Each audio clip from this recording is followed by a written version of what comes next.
Hey guys, I'm the Coaster Keat, and long time no see. I wasn't able to do one of these vlog type videos last week because I was extremely busy with the tournament and Disneyland and everything. I'll go over all of that, but it was just way crazy and things did not happen as I wanted them to, and I am extremely bad at backlogging videos, and I am extremely sorry for that. But at any rate, we are here now, and now we can talk about all of the stuff that has happened since the last one of these videos, which was in mid-February, and now we're on the 2nd of March. So it's been a while. Anyways, let's go ahead and get started. So, last we left off, I had just finished my OChem test and was just about to go take my bioethics test, the very first one, on Wednesday. So I took those tests, and I've also had time to get the scores back, and while they are not as perfect as I would have hoped, they are decent, and I am proud to say that they are decent because those tests, the OChem one, I studied really hard for, and then I just didn't see one of the questions.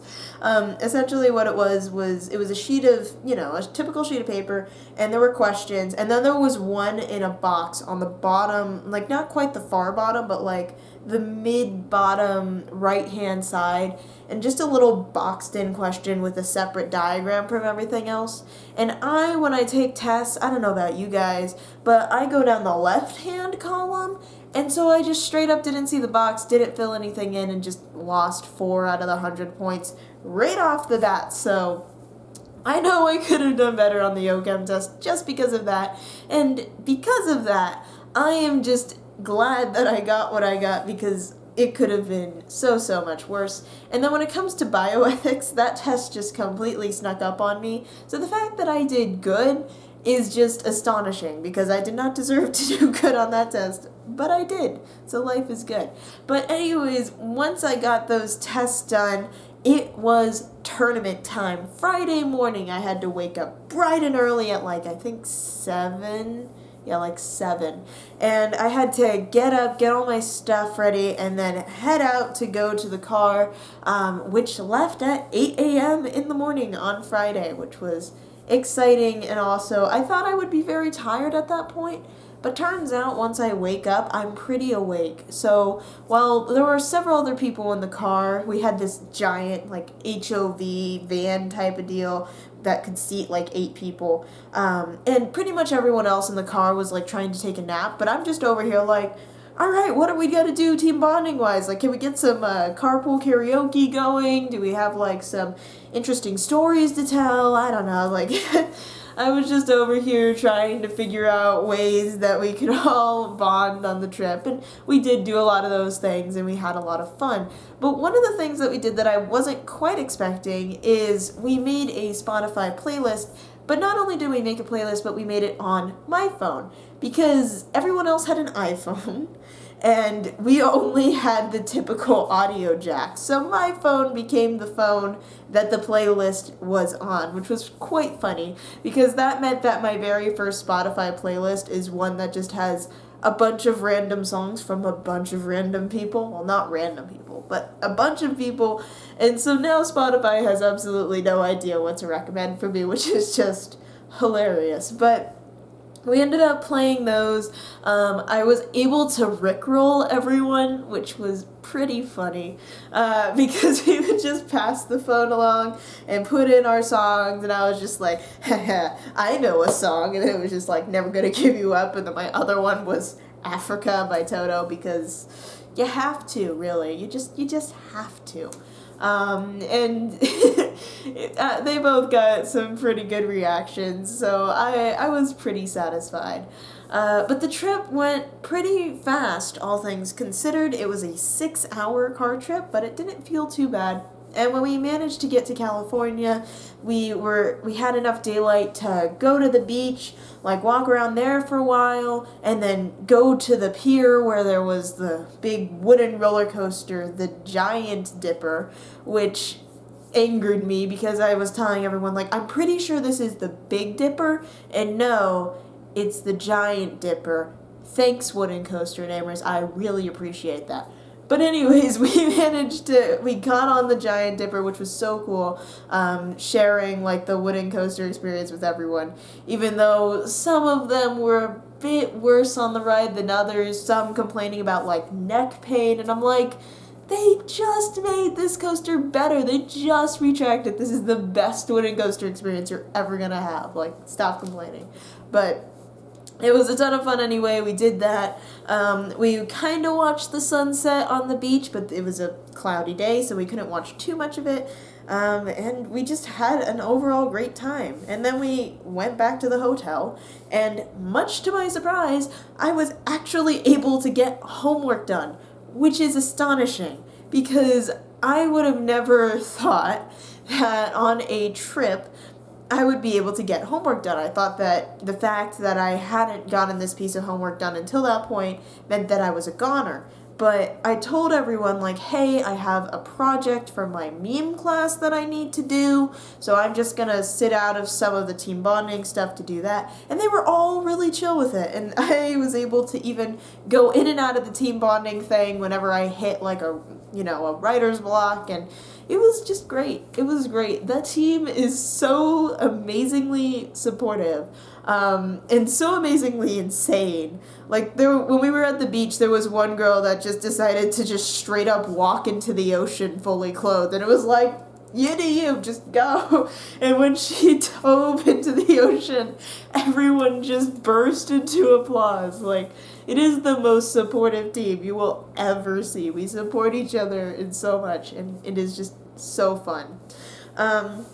So then the next day we had to wake up, go to our games, the water polo that we have to play, and the games didn't go as well as we hoped. We ended up losing both games that day by a pretty big margin, mostly due to just losing, I feel, motivation, and just a lot of really, really small errors.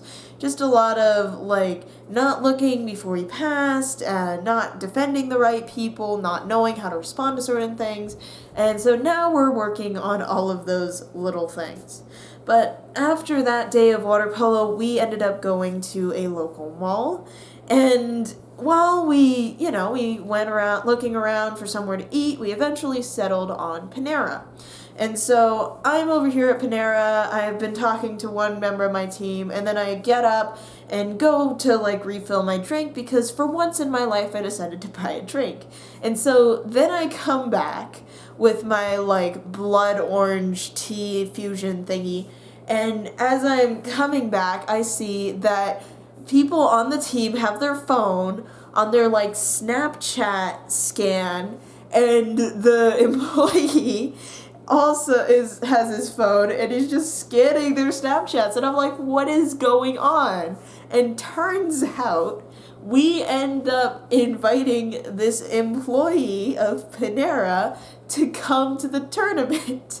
And so the great myth of Panera Brandon was born, because this guy actually decided to come to the tournament. Like, the night after this all happened, like, that night, I had the person who kind of instigated the whole thing in my room, and we got a text at, like, 11 that said he could come, and it was just so funny, because it was like, oh my gosh, Panera Brandon is coming. And then when he actually showed up the next day, it was insane, because no one really expected him to show up. We all did not. This was just the most random thing that has ever happened, and it worked out, much to their credit. Like, I would never have had the guts to do that, but they did, and it worked out. So Panera Brandon was at the game, and he was able to see the game that we lost. We ended up winning the first game that second day of the tournament, also by a large margin.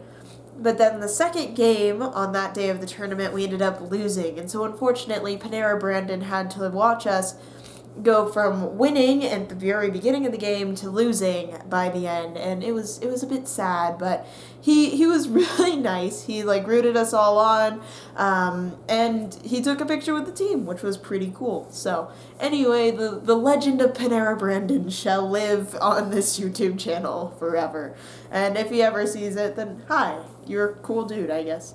But anyways, after the whole water polo tournament, I split off from the rest of the group, which was driving back to, school, because I don't have classes on Monday, or more specifically, I have one class on Monday, and it's my Latin class, and I don't really mind skipping like one or two of those classes because they're 4 days a week. So if you miss one, it's like, it's not ideal, but it's not the end of the world.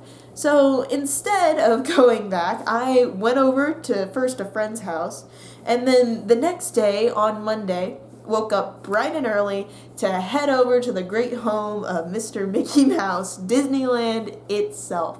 And me and my dad going to Disneyland had one mission on our minds, and it was to get on Star Wars Rise of the Resistance. Now, if you have not been in the craziness that is getting on this ride at the moment, what it is you have to have your phone at the ready, and at the second that the park officially opens, you're probably let in by then, you have to go into the app and you have to hit a button. And if you do not hit this button right at the beginning of the park, you will not get on the ride, because the ride does not have the capacity for all of the people at Disneyland. And so, unless you're someone like me who has experience going on at the exact right time and pressing a button at the exact right time from all the times I've flown Southwest, then you're at a severe disadvantage, because we nailed it. Me and my dad, we got a boarding group that was in the 30s, and then we figured out that there wasn't even a 0 through 10 boarding group, so we were masters of this thing, all right? We nailed it. And we were able to get on that ride pretty darn early in the day, like around noonish, a little after noon, and that ride is worth all of the stress that it takes to get on it. Like, before we got on the ride, me and my dad were complaining because we were like, Disneyland isn't supposed to be about stress. It's not supposed to be about this horrible anticipation and fear that your entire day is going to be ruined because you did not get on this ride. It's not supposed to be about that. But the ride is so far above literally every other dark ride in the world that it just, you gotta accept it. Like, it is so insane. Not only is the ride itself insane, but the lead up to the ride is insane. The lead up to the ride could be a ride in itself. That's how crazy this thing is. It is just an experience. I thought that it would, like, when we did the lead up part for a second, I thought, like, maybe this is it. Like, this seems like a lot of effort to be putting in for this not to be the real ride. But no, it was not it. And it just got so insane. I have problems with, like, disbelief because I've seen so many amazing things in my childhood. But I believe that any children that ride this new Star Wars ride will be seriously screwed up for life, because they will fervently, and I mean fervently, believe that Jedi and the Sith and the Force is all real, because it looks and feels so real. Everyone in that ride does an amazing job. Everything in that ride is completely incredible, combines so many aspects of so many dark rides, and it's just, I mean, it can't be beat. If you get to Star Wars Land, you have to go on this ride, so that's my warning to all of you viewers. And then on Tuesday, or on Monday night, I flew back home and around 11 crashed in my bed, and then I had to wake up on Tuesday to my long day of school, because Tuesdays are my longest days. And that was probably the worst mistake that I made, was not fully realizing just how difficult that transition would be. Because the transition from vacation to, okay, you have your whole 9 to 5 day with the lab at the end, so you have to be ready. That was a bit rough. There was a vocab quiz, for instance, in my Latin class that just kind of slipped my mind because there were so many other assignments due that weekend. So I forgot to study for that, and that did not go well. But other than that, I was able to get through the day pretty much unscathed. Everything pretty much worked out fine. And then I was right back into my, my grind, my schedule. Right back into going into bioethics and preparing for all of that. And right back into just OCHEM and into public policy and administration and all of that. And this last week has pretty much just been like the typical grind. And then Friday was nice because it was pretty free. We had our typical honors D&D thing. It did deteriorate a little bit. I will say the honors D&D, unfortunately, is becoming more of a hangout than a D&D thing, which is not a bad thing, but it's not D&D. But we did that, and then Saturday was pretty calm. Pretty much nothing happened on Saturday, and then Sunday was surprisingly busy because Sunday I had practice, and then after practice I went and I studied with one of the girls from water polo because she had an assignment and I had some stuff I needed to do, and she invited me, so I was like, alright, I'm gonna go be social because that's a thing I need to do.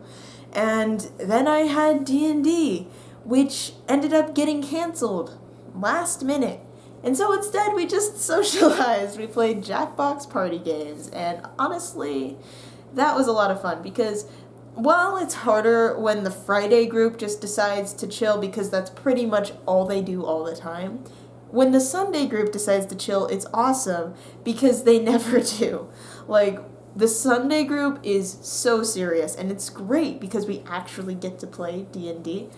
But sometimes it is nice to just, for once, be like a little more laid back, just have fun, actually learn who we are, because problem with playing D&D with people, and only D&D with people, is it's a lot harder to learn who they really are. Like, it's kind of reflected in their characters, but if they're playing a character that's not a self-insert, you're kind of like, yeah, I don't really know who you are. So playing these games was just a ton of fun, and it's just been awesome. And then there was today, and today was boring, so I'm not going to talk about today because I've already talked your ear off for probably longer than I don't know, probably like longer than 20 minutes going off of what I think this is, but I have no idea. But anyways, that's what has happened for this past 2 weeks. It has been a whirlwind. And the other thing I wanted to say is coming up is my spring break. This next week, on Friday this week, I'm going to leave to home to go to spring break, see all my friends and all of that. Now, I'm going to try to make videos. At least the AI Dungeon videos I want to keep every other day. But I'm not going to make any guarantees, and I did want to put on record that I'm not making any guarantees, so if I go silent for a week, you know why? Because it's very difficult to try and do my family life and also do the YouTube life, because essentially when I got to college I was just like, hey, look, there's a big gap in my life where my family used to be. How can I fill it? And then I put in YouTube. So if the videos don't happen next week, now you know why. But anyways, thank you all so much for watching. I hope that your previous 2 weeks have been fantastic and that your February overall went fantastic.